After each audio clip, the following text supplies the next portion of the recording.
નમસ્કાર દર્શક મિત્રો, ધી લોકસત્તા શોમાં આપનું સ્વાગત છે। દર મહિનાની પહેલી તારીખે કેટલાક ફેરફારો થતા હોય છે અને આજે ઓગસ્ટની પહેલી તારીખ છે, જેથી સામાન્ય લોકો મોંઘવારીનો નવો ડોઝ મળશે કે નહીં તેની પર નજર રાખીને બેઠેલા છે।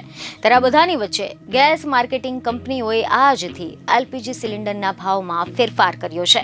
ખબર એવી મળી રહી છે કે આ ફેરફાર બાદ આજથી એટલે કે 1 ઓગસ્ટથી 19 કિલોના કોમર્શિયલ એલપીજી સિલિન્ડર મોંઘા થઈ ગયા છે। જો કે આમાં રાહતની વાત એ છે કે ઘરેલુ ઉપયોગ માટેના એલપીજી સિલિન્ડરની કિંમતમાં કોઈ પણ જાતનો ફેરફાર કરવામાં આવ્યો નથી। ખબર એવી મળી રહી છે કે ઓઇલ કંપનીઓએ કોમર્શિયલ સિલિન્ડરના ભાવમાં 6.50 રૂપિયાનો વધારો કર્યો છે। આ સાથે જ હવે દિલ્હીમાં આ ભાવ 1646 રૂપિયાથી વધીને 1652.50 રૂપિયા થઈ ગયો છે અને અગાઉ 31 જુલાઈ સુધીમાં 19 કિલોવાળા કોમર્શિયલ સિલિન્ડરનો ભાવ 1646 રૂપિયા હતો। ચારે મહાનગરોમાં પણ આ ભાવ વધારો જોવા મળ્યો છે। કોલકાતામાં જે સિલિન્ડર પહેલા 1756 રૂપિયામાં મળતો હતો તે હવે આજથી 1764.50 રૂપિયામાં મળશે।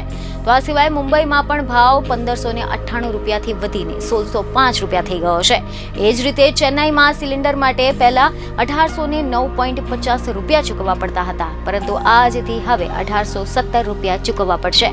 તો બીજી તરફ રિપોર્ટ એવા મળી રહ્યા છે કે કંપનીઓએ ઘરેલું એલપીજી સિલિન્ડરના ભાવમાં કોઈ પણ જાતનો ફેરફાર કર્યો નથી। બીજને ખબર સાથે ફરી મળીશું। ધન્યવાદ।